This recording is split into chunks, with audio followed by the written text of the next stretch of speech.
Hello, everyone. It is the Ego Project. I am Lisa Heidel, and I'm here with, Christine Seidel. and we have a guest today that we are just thrilled about, and this is Rhys-Thorvald Hansen. And Rhys, welcome. We are so happy to have you with us. Thank you, Lisa and Christine. I'm so happy to be here with you both. Thank you. We are going to be delving into the ego and gender identity today. And I'm going to share a little bit about Rhys. Rhys is a non-binary artist, entrepreneur, and settler of Welsh and Norwegian ancestry. They live and work in Coast Salish territories within the intersections of land justice, food systems, and community care. They are passionate about cooperative enterprise and arts as a vehicle for social change. Okay, and that's taken from their bio. And Rhys, do you have anything to add to that? No, I just super stoked to be here. And I guess the only thing I would add is sort of like really bring a sort of like large cross section of ideas that have influenced how I think about things, because I've worked in a lot of different industries and with a lot of different types of people. So that's a bit of what my bio tries to capture, sharing like this is my lens, which is a bit of a macro lens. It is such a macro lens. And I've actually, full disclosure, I've known Rhys for a few years now, and they are one of my besties. I'm not going to lie to you. Same friend. Well, thank you. And, I want to share a little bit more about what I pulled off of your website and discuss this, because I think this really encompasses what I know about you. And it was so beautifully put on your website. In their work, they practice generosity, transparency, as well as enthusiasm for learning and growth. As a tenacious and creative colleague invested in other people's success, they value seeing and supporting others' big dreams. They always bring their whole self, skills, and experiences into their projects and invite others to do the same. And when I read that, I was like, yes, that is the, and you bring that to every interaction I've ever had with you and I've ever witnessed you having. So, can you talk a little bit about your authenticity journey and how through gender identification that has evolved? That's a really meaty question. You might have to like break it down in a couple parts and so go around. But just like on like the first step, as far as like bringing your whole and authentic self, there's a lot of cultural pressure to conform to norms or to sort of like slot yourself into like easily digestible forms, both like for capitalism, but then also for like people's relational comfort or cultural comfort. And it just seems like such a waste of energy to me. Like if you're spending like 20% of your energy like holding yourself back, like how are we supposed to figure out the solutions to anything that we're working together? Like you're going to be working 20% less efficiently. And that's like a really easy thing to say, but of course harder to do, because there are consequences always to how we show up, both positive and negative. Right. But to like tie it to sort of to gender identity and like the way that I came into my gendered self as a non-binary person. And I'll add some flavor that I don't usually add like in conversations with cisgender people, but I do with other trans people, because we like to like layer things. Like I consider myself a trans masculine non-binary person, like masculine of center, and I'm happy to talk more later about what that means. But like that's the lens I'm bringing. Like as I was figuring that out, part of why I can speak to like the energy that took is I realized that like so much of my energy was focused on trying to hold myself within a container that didn't fit. I've also often used the metaphor of like growing up like a bonsai tree, like coming in a bonsai and like not even realizing that I had been shaped by these cultural forces or family forces to kind of grow in a particular way. And that isn't necessarily the way that would be my natural growth for myself. And once I began to like break free of that and realize like how much more of myself I could have for me, I could have for my work, I could have for my community. It just became really like unacceptable. I was like, I can't, why would I bother to do this, especially when so much of it is about putting other people's comfort above my own. And it's not especially effective, like, because people still pick up that there's like things going on and they react to that and the energy of that. So yeah, I just am sort of like, why would I hold myself back? Like, who does that serve? How would that actually work towards our goals? And because I like to hold a little bit of like chaotic good energy, like how can I like play in that discomfort and other people's discomfort, like for our shared goals? How can I get us out of our own ways? And I've been witness to that as well. And participated. And participated at times. Yeah, that's so fun. Yeah. I love that. You know what, Rhys, I love that you said, being able to sit in some of that chaotic good energy, to sit in the discomfort and almost invite others to sit in the discomfort with you, to be able to share in that growth. Like, I think that's actually a conversation I was having earlier today, how much we avoid discomfort, but to be somebody who's willing to invite people into that discomfort with you, says, hey, I'm safe enough to be able to sit in this with you, and I'm present enough because I've been doing some of that work for myself, that I can sit in this with you. So I think that's a beautiful gift we can give to others as a collective, as we start kind of doing the deconditioning of where we've been as a society for a while. I was just sharing with a colleague that like, it's one of the blessings, in my opinion, about being transgender is that you are faced so quickly with so many people being uncomfortable around you that you, like, just out of survival, kind of have to a certain extent, learn to like not care what other people think, and like, be aware of like how they're responding to things that are outside of your control. And I was like, well, this is going to be happening, so I might as well like lean into that and lean into the discomfort and vulnerability. Because it's going to be happening whether I want it to be or not. Right. Whether you're consciously showing up to be in that with other people, it's there. So get comfortable with it so you can move through it as a teacher. I love that.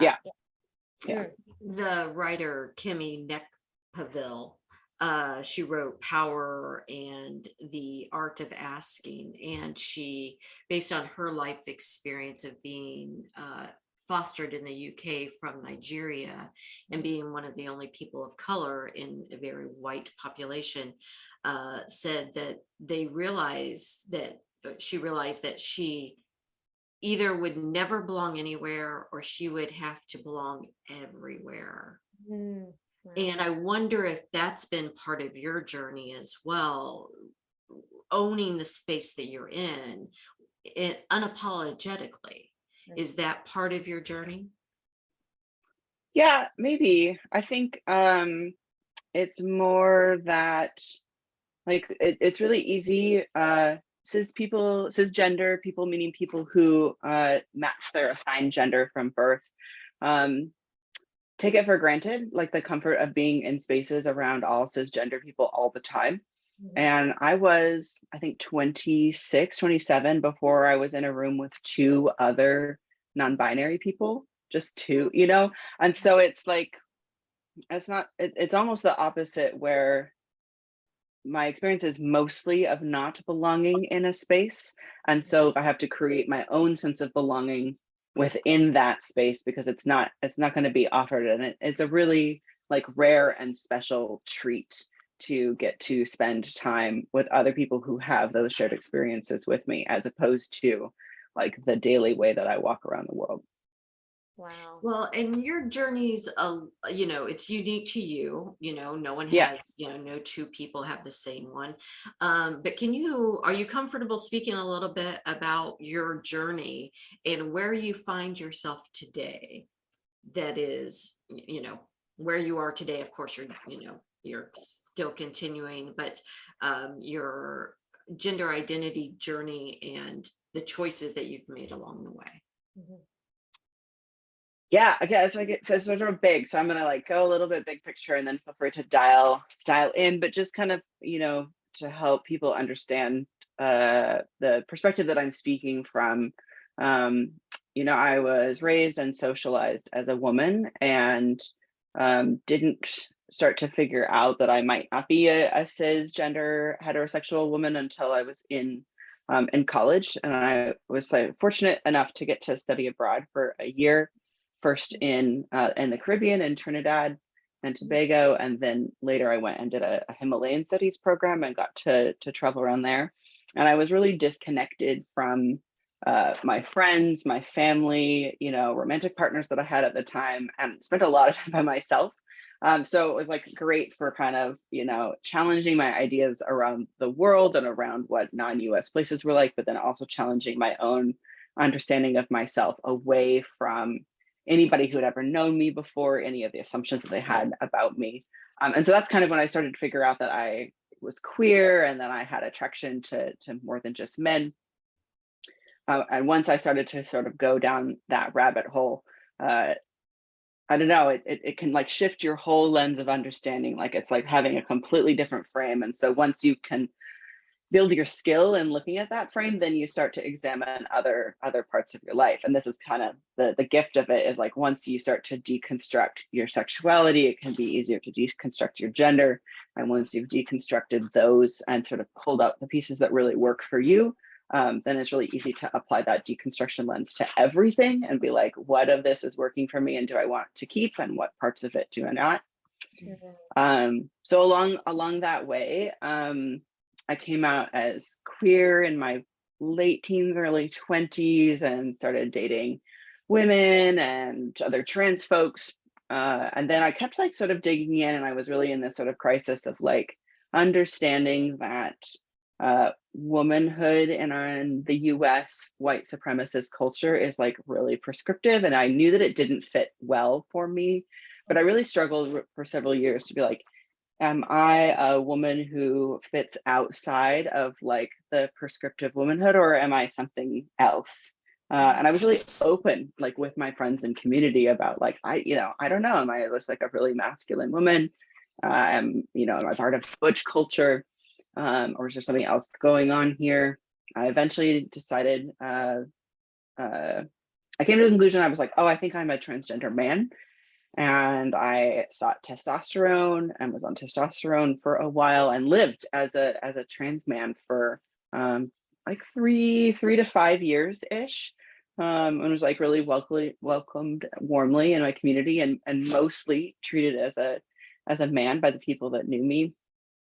And then after I did that for some more years, I was like, oh, actually, I was just trading one set of bullshit for a different set of bullshit. I love that. I don't like this bullshit either. Like this is also a stupid box that like hurts the people who are crammed into it. And so I was, and you have to understand that like non-binariness now is like very much in the cultural zeitgeist, but it was not a word that I heard until I was 25. And it was like, I was deep chronically online, like I was following all of this. But I didn't even know that it was an option. I didn't know it was an option to say like, thanks, but no thanks. And it wasn't until I settled down and came to be partnered with the person that I'm married to now, and sort of like was put in this place of really evaluating. And I was like, I don't want either of the, I just want to take the parts of this that I like the most from each of them, and like leave the parts of both of them that I'm not interested in. And I'll build on one more piece of this. Then through that, I also felt really a lot of cultural pressure to match the cultural identities of what androgyny is, which is very masculine coded. And so it was a lot of like, keep your hair short, do all these things. I have a very like a body that is read as very feminine by lots of people. And so I was like, well, I have to counterbalance that by like taking all of these steps. And it's really only the last couple of years that I'm like, the fact that you think that long hair is a girl thing is a you problem, and it's not really a me problem. I like having long hair. So, I like wearing earrings. I think that everybody should be able to wear them and not have that be gendered. But it took me a little while to like get comfortable enough to not feel like I owed again, this sort of like cis hetero patriarchy, like white Right. supremacist idea of like what androgyny looks Mm, like and doesn't look like. wow. Yeah, that's amazing. And something that I'm hearing a lot of your story, and we've talked a little bit on the Ego Project about this, is really this kind of, leaning into, the culture and it telling you you need to be something regardless of what you're trying, right? But then you're pulling back in yourself to kind of say, okay, how does this feel to me? Almost like this leaning into the culture, but then always pulling back to self to spend that alone time and reflection. We've talked a lot about that on the Ego Project, how important it is as we navigate a healthy relationship with ourselves and then, with others, whether it's the society or partners or parents or peers, whatever it is, the need to pull back in and spend that alone time and reflection. And it sounds like you had like physical alone time by like, going and studying abroad, but these regular seasons of coming back within yourself to spend that time alone before jumping back out and making, this final decision on things, which I think so much of our ego tells us we have to fit into something. You have Mhm. to check some box. So I'm curious, in ego work, it's so much of identity. How has, doing that work and ultimately coming to a place where it's like, I choose no single identity, but to have the permission to be fluid almost, right? How has that kind of allowed you to have a healthier relationship with yourself and others? Mm. Well, I think a theme that comes out to me on that cycle is like it's really tempting to intellectualize all of these things, but of Mhm. course, at its core, in many ways, being transgender is an embodied experience, and the trans body experience and a lot of our body experiences come with a lot of trauma that can Yep. like cause a lot of freeze, cause a lot of fine, that sort of thing, and it takes time to like scaffold and build trust with yourself to learn how to like listen to your cues again. So it's been really important for me in that cycle to like continually practice better listening to like not just like what I'm good at, but what actually brings me joy, what actually brings me fulfillment, to not feel pressure to, to like arrive at a final decision with something, but like continue to stay green and growing and evolve as my needs evolve, as my communities evolve, as our understanding of how we can show up evolves.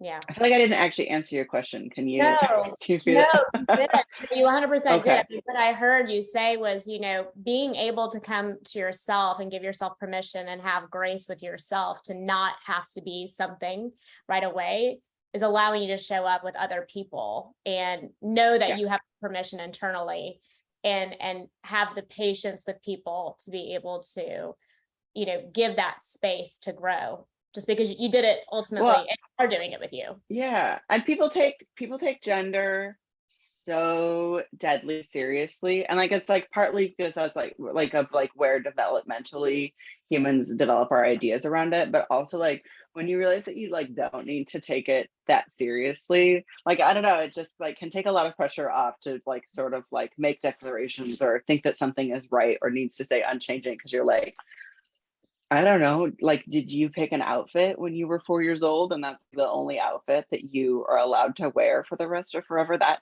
seems silly. So like why would other parts of your life also need to be like something that you arrived at such a younger version of yourself? Absolutely. Yeah. I mean, think about when we're born, the first thing they say is it's a boy, it's a girl, right? Like I mean, right Yeah. away, you are Yeah. compartmentalized. Fascinating.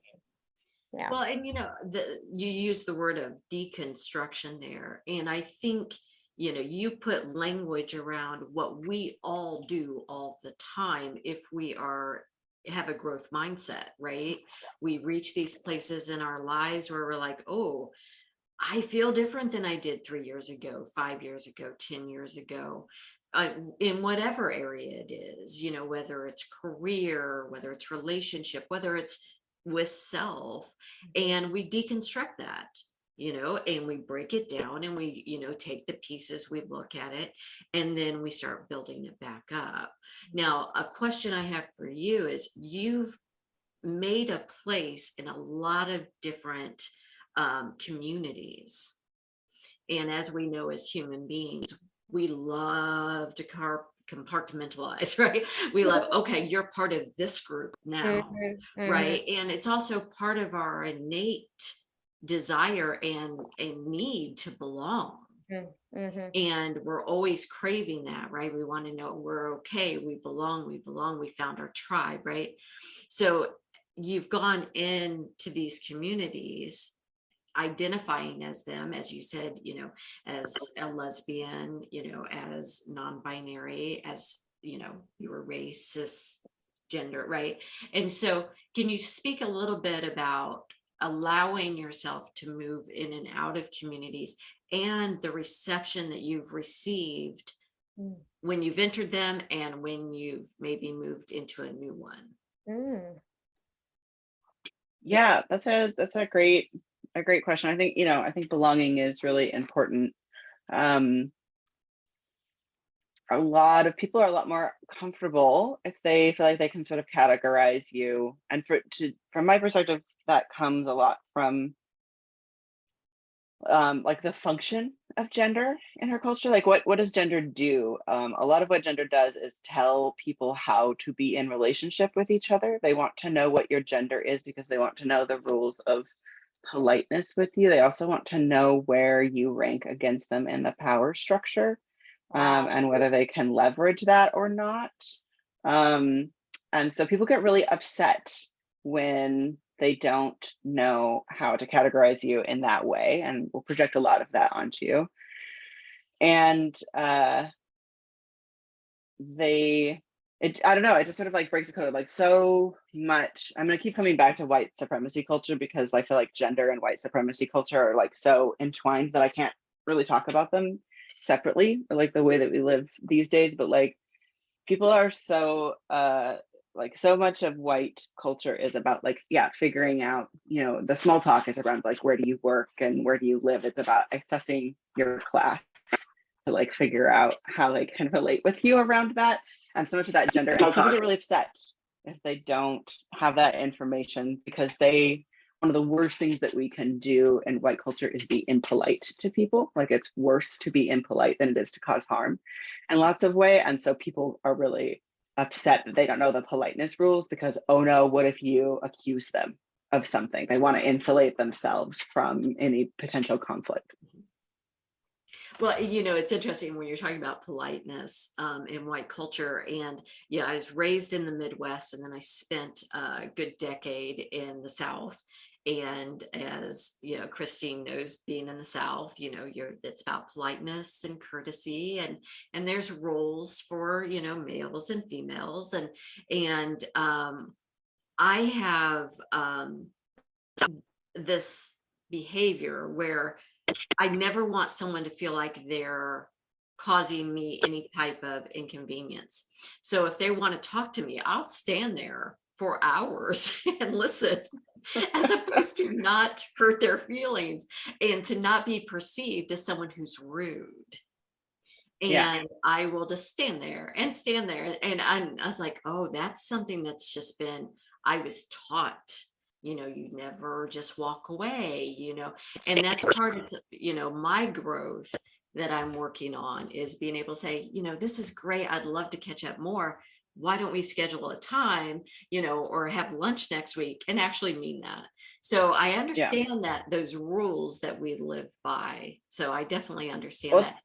Yeah. It's always the question of like, who do those rules serve? Like, who are those rules insulating? Who are they insulating? What are they insulating? Why? Who benefits from that? And there's a lot of freedom in embracing the ability to be a rule breaker and keep your power as much as possible for yourself. Okay. Well, and I'm going to, part of that mannerism here, it looks like Christine is freezing up a little bit. So Rhys, you and I will continue the conversation, and Christine will take, what Mercury in retrograde is hitting us hard, and she's going to sign back in if she can. And if not, then Rhys and I will continue, and then we will schedule another conversation. So, but I love that you and I talk a lot about stillness, and as Christine was saying about bringing that back into yourself and the struggles that you work through, and being able to get still and listen to yourself. Can you talk a little bit about how you use that in your decision making? Oh, sorry, distracted by the sound for a moment. I think I'm going to take this from a slightly different lens than you think, because I want to name what allowed me to find stillness, and that was class access. Like I didn't have the space to have stillness in my 20s to do a lot of that reflection, because I was in survival mode, because I was worried about my electricity getting turned off, and I was worried about having enough food, and I was trying to hold all of those things. And so that's part of why that sort of like that contracts into your body, and you like hold it, and you hold it in your muscles for sort of years. And it wasn't until I got married and had access to another economic class that allowed leisure, that allowed more time for me to pause, and say, this is not for me, this work is not for me, without the danger of losing my housing, or my livelihood, or all of those kinds of things.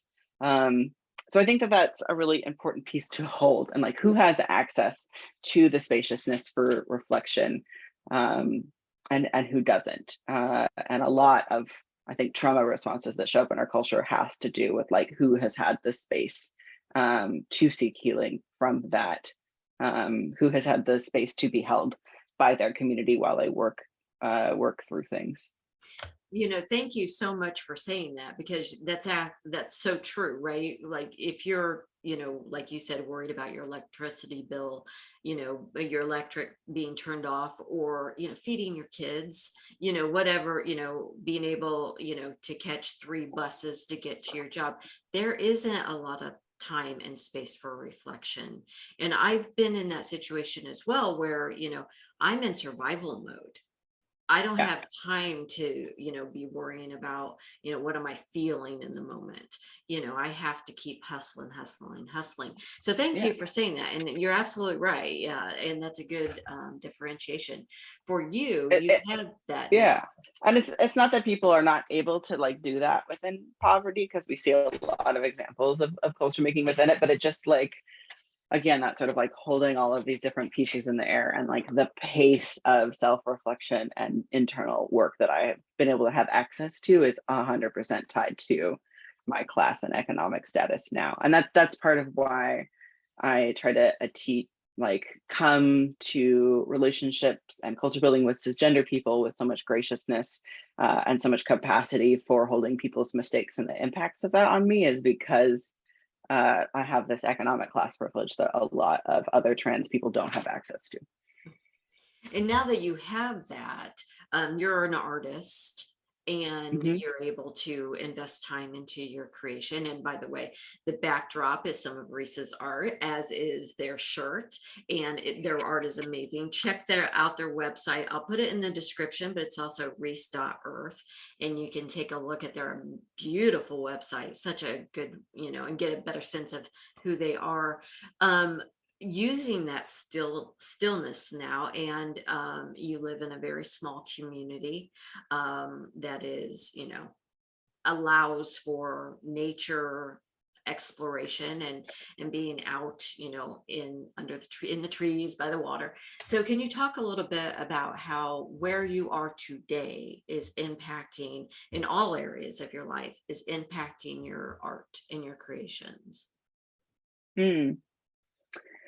Yeah, I think I figured out, in my 20s that I didn't have good boundaries to live in the city, like good energetic boundaries. Like I'm a high enthusiasm person. I love people. I like to go things. It's not so much that I have like FOMO as it is just like there's so many cool things happening. There's so many cool people. Like I want to be at all, but it didn't actually serve me very well. I wasn't making the space for me to take care of myself. It wasn't making the space for me to like invest in my own self growth. So I had to move out like to the countryside, and have more of those things be like a 45-minute to an hour drive away. So I could really think of like, what's the cost benefit of this, for my own energy, for my own tasks. And I grew up here in the Pacific Northwest, on Snohomish lands. That's where I originally grew up, and now I live close to Wasson First Nation and their lands and waterways. But living in this community, it's on a pretty major waterway with a lot of tidal currents, and it exists as kind of a liminal space, which I like as someone who's fond of deconstructing binaries. It's the sort of place that isn't a place, that has these tidal courses that bring things in and also wash them out. And so you'll see kind of those energies, like my sensitivity to those energies, both in terms of ideas and people sort of reflected in the flow from my art. It's really clear to see that my art is really influenced by, topographical understandings of land, but also molecular constructions. And it all really comes from my understanding that we're all interconnected beings. We become free or live incarcerated together. And so, yeah, a mutual liberation is one of my core values. And I think that really shows up in my art and kind of challenging this lens of like, what are the different planes we're living on? What really is the separation between land and animal and self and community, and where are ideas about that separateness getting in our way? I think with your art, one of the things I love so much about it is you feel the movement in it. Like I never look at any of your pieces in any of your work and feel that it's stagnant. There's always this, the flow to it. You can even see it, on your background, how, the movement there. And I to me, that so represents you, the person I've gotten to know you as, is there's always movement, there's always growth. And if you ever find yourself in a time of stagnancy, you get to work. And sometimes that work is letting it sit. But I was gonna say, so like I'm a big fan of Jenny Odell's. She wrote a book called How to Do Nothing, and like spaciousness and stillness and unscheduled time as like a creative fountain to be sort of nourished, not just for like creating outward works, but for sort of like diving deeper into your own ideas about how we approach something. So I do tend to like be a little bit of an overscheduler of myself, which is a thing that I'm always sort of working on. Maybe not always doing a very good job of it, but again, high enthusiasm and a lot of care for the different people in our communities and the needs and the people to show up for that. But that's, I think, part of why I've like retreated to living a bit in the middle of the woods. And it's not unusual for me to go for a week to 10 days without seeing anybody besides my partner. And I really have like had to hold that. And it's been really rewarding to do that. Like the pandemic isolation was really challenging, and I like went through many spheres of like positive and negative emotions and positive and negative self. But out of that, I had a really, sort of deeper understanding of like how to keep my own well filled and had like that source spring to do the work that I do out in the world and to show up in the community in the way that I do. And how does your gender identity impact your creations, your art? Or does it? Or can you differentiate the two? I don't know that I can be super articulate about it.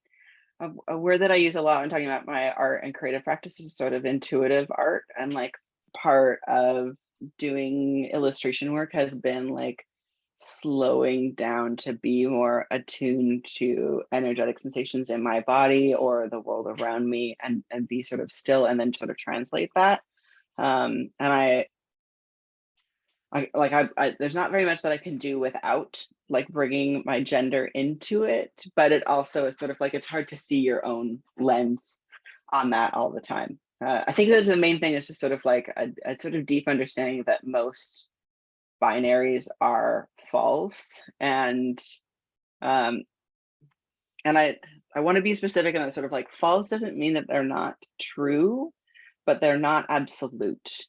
And so like understanding that there are truths in binaries, but they're not absolute truths. And it is kind of almost always working to see like, okay, here's our understanding of this duality of something. Was that built as a support structure to like support doing something? Is it expedient to think of it that way? Is it not needed to like go to a deeper level of complexity for some level of work? And like when and where does that scaffolding become a crutch as opposed to a support?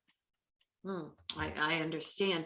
So if someone was, trying to figure out their gender identity, they're thinking, okay, something, as you said, as you were traveling, you're like, let me deconstruct this a little bit. Let me really look at it. And they're trying to find what resonates for them, what they can embody, if you will. What would be a piece of advice around ego work around that, or ego wounding? So much of our ego work is healing the ego wounding. So how would you guide them? Do you have anything to offer, any questions that they can pose to themselves to help on that journey? Yeah, I think there's a lot of focus on trans struggle and queer struggle and like hardships that are felt as the community, both like within the community, although less so than it used to be, but like really in a lot of cis straight culture, the sort of like, oh, you've had to navigate this, you're so brave, all of these things. And also some imposter syndrome shows up for people because they're like, oh, I think I might be queer, I think I might be transgender, but I don't want to claim that because I haven't gone through various struggles, or it hasn't had any sort of impact on me in negative ways. And I really want to sort of like flip the narrative on that. And like what you really, people talk a lot about gender dysphoria, which can be like the discomfort with your own, when I say meat suit, like your own body that you're living in and the way that it's read as our culture. But the counter of that is gender euphoria. And like, when are those moments that make you feel the most gender joy, that make you feel the most in your body, the most perceived by yourself and others? And like, that's the trail to follow. And that I would offer that not just to trans people, because there's a lot of sort of like, oh, trans folks go through this gender journey. Everybody goes through a gender journey. It's just that cisgender people's gender journeys are so normative that we like don't pay attention to them, or the attention we do pay is to try and get people to like follow that same path. But everyone has things that bring them gender euphoria, and it can just be more striking for trans people because of like the sort of contrast with larger cultural things. Well, and I love that because it's like, notice the euphoria and do more of that. Yeah. Right? Really, Yeah. do more of that because it feels if you good. feel like clothing and accessories and adorning yourself can be an act of like self-love and care, and like if you have outfits that like make you feel like powerful, embodied in yourself and seen, like do more of that as much as possible. If you have, if there are gendered roles in the household and you really love doing some of them, like is there ways to affirm that as like part of your gender expression or gender roles, as opposed to kind of prescriptive ideas of who does what. Oh, that's so good. Well, I hate that we lost Christine, and I know that she's just heartbroken about it. We would love to have you back in the future. Would that be something you'd be interested in? Yeah, absolutely. I know you and I've had so many conversations. I was so excited to have Christine be part of it too. So I'm looking forward to continuing back with her. Oh, well, we thank you so much. And once again, check out Rhys's website, rhys.earth, and their art, which is just stunning. I love it. And we know that you're going to be creating more things and doing so many more amazing things in the community and the world at large. So Oh, thank you. thank you. You're a very kind friend. All right. All right. So once again, we lost Christine today. Her Zoom locked up on her, but that's okay. She will be back with the Ego Project with the next episode, as well as Rhys will be joining us in the future. So once again, make sure to like and subscribe and share. We so appreciate it. And we'll see you next time. All right. Thank you. Bye-bye.